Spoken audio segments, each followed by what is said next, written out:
I want to let you in on a little secret. I saw Taylor Swift in concert last year. I know.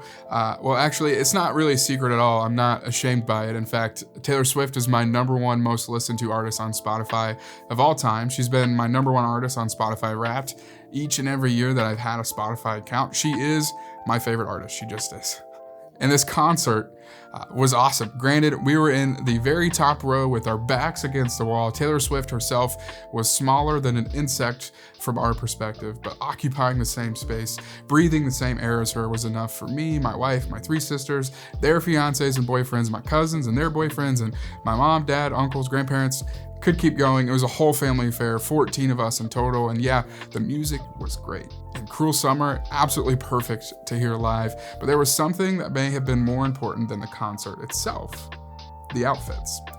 All of my sisters dressed in different eras. I had a sister who went in her Midnights era, and another was doing Fearless, and on it goes, and I gotta admit, I was pretty stuck. So while for everyone else, picking out what they were gonna wear was a highlight of the experience, for me, it was something I didn't really want to think about. But my wife and I came up with a pretty cool idea. I'm not sure if you've ever heard the Taylor Swift song, Mr. Perfectly Fine, but in it, Taylor Swift calls this ex of hers, Joe Jonas, a lot of different names throughout the song. A few examples: Mr. Perfect Face, Mr. Never Had to See Me Cry, Mr. Insincere Apology so he doesn't look like the bad guy. There are like 50 of these names over the course of the 3.5-minute song. So my wife and I had this idea. What if we wrote every single name in this song, wrote them all on name tags, and put them all over my shirt? Bingo. That was the one. I was actually pretty excited about it because it was unique, creative, and I was pretty sure no one else out of the 65,000 people there were going to be dressed like I was. And here's a look at the final product. I think it looked pretty good for when it needed to. The family pictures, the selfies on the way there, but the 95-degree heat got rid of those name tags pretty quickly. And you might be sitting at your campus tonight wondering, what on earth does Taylor Swift, Zach's style, or lack thereof, and a bunch of name tags have to do with students groups, with me, with, well, just about anything? And it's a valid question, and I'm sure there are a few of you that turned out as soon as Taylor Swift was mentioned. Personally, I don't understand that, but do you? And the truth is, we're all walking around with a bunch of name tags on. We are all walking around with these labels that we carry, and for 99.9% of us, those labels aren't literal Taylor Swift lyrics, except for me on one hot day in June of 2023. But we are wearing something. And we've explored a lot of those labels over the course of the last few weeks. And tonight, we're going to take a look into how Jesus cuts through all of it and really dig into what Jesus sees when he sees you and me. But first, I really have to be honest with you. There are a lot of labels that I'm wearing right now, like in this very moment. Let's see here. Yes, there's one that stayed with me for a long time. And it's this word, chill. Now, chill is an adjective that has been used to describe me for a long time. And in a lot of ways, I feel like it's very true of me. Hello, my name is Zach, and I am chill. I'm incredibly laid back, a go with the flow kind of guy, and in most situations, it's a label that I don't mind wearing. But sometimes, wearing this name tag, wearing this label, pushes down how I feel. Because if I show emotion, if I show anger, frustration, stress, anxiety, it might freak people out. Like, whoa, that's not Zach, they'll say. Can you believe that Zach really feels that way, they'll say. Well, if Zach's stressed about it, then it must be a big problem, they'll say. Look, here's another label. Yeah, this one's tough. Hello, my name is Zach, and I am not doing a good job.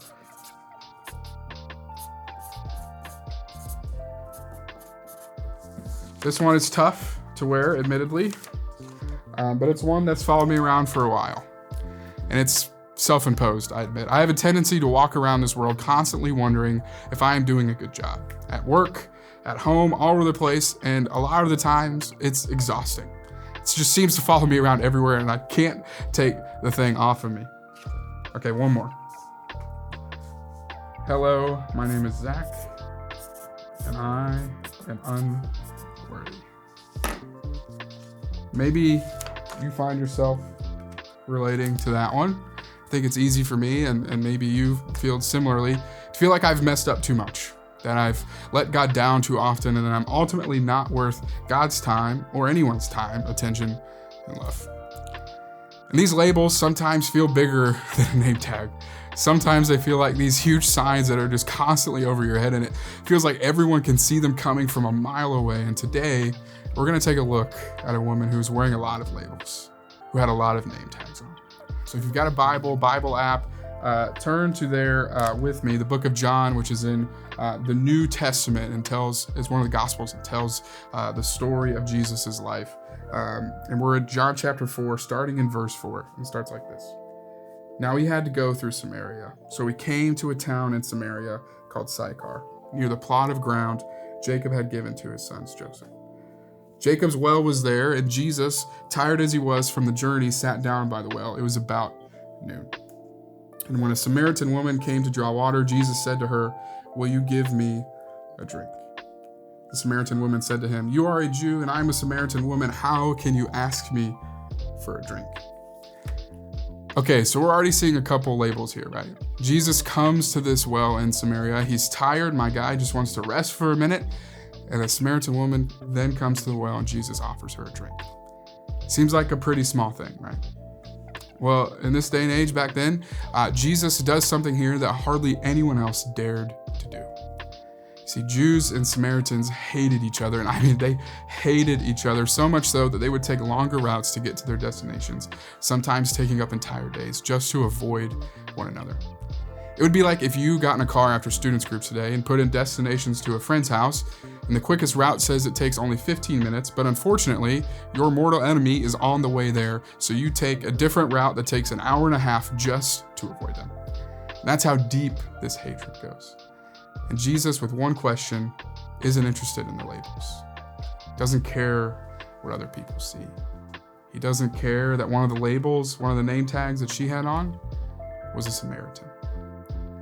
But Jesus' response doesn't just stop there. I love Jesus' response to her question so much. She's like, "Why on earth do you want me to get you a drink? We shouldn't be talking to each other. Don't you know what I am? Can't you read my label?" And Jesus says these 4 words: "If you only knew." If you only knew the gift of God and who it is that asks you for a drink, you would have asked him, and he would have given you living water. If you only knew. As I think about the labels that I'm currently wearing, I can hear Jesus saying that to me a little bit. Zach, if you only knew. If you only knew who it is that asks to be in relationship with you. If you only knew who it is that wants to walk alongside you. Zach, if you only knew. I gotta admit, as I was preparing this message, diving deep into this passage, those 4 words messed with me quite a bit. I don't know what labels you're wearing tonight. Maybe it's straight A student.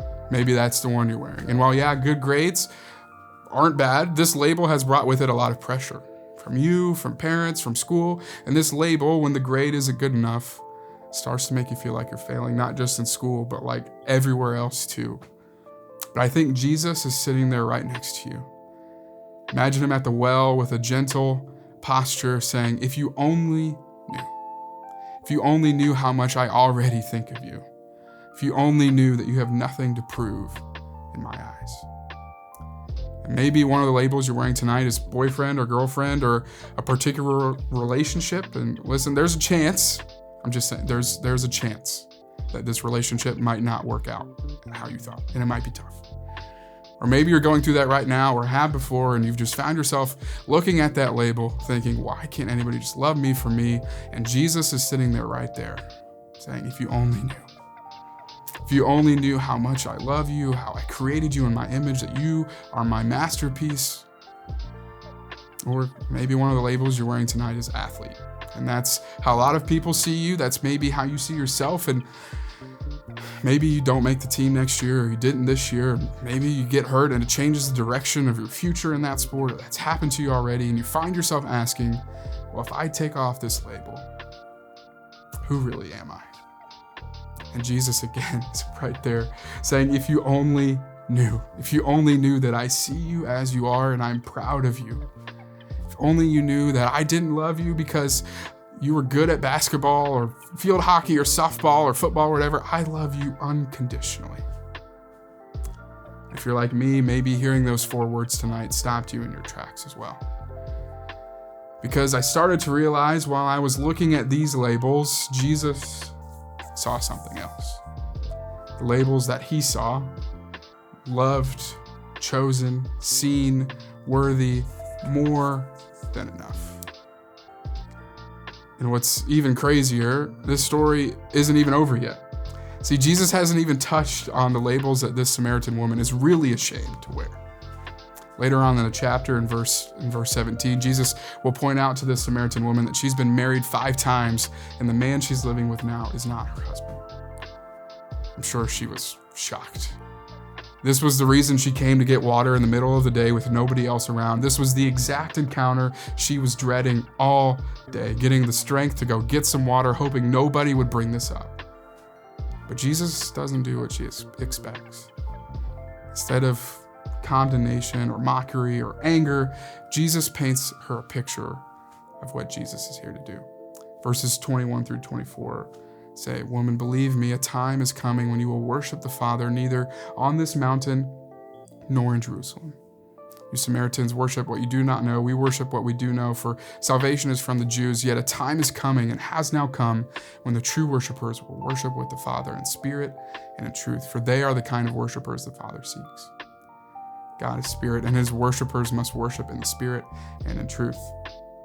I know that might be a little confusing, so let me boil it down to this.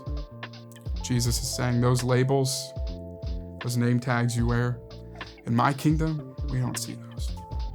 Jews, Samaritans, everyone can worship the Father. Not on your mountain or their mountain. I don't see the labels that you see.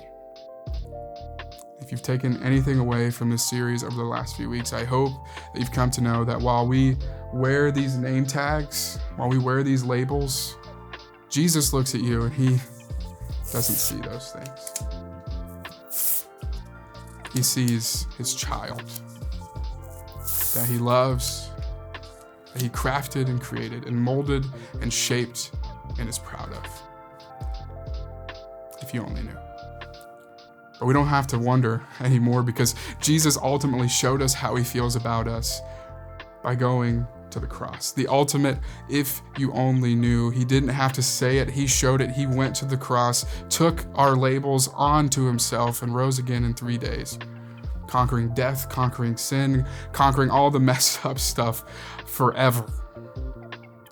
As you go to groups tonight, think about the story of the Samaritan woman and Jesus' encounter with her.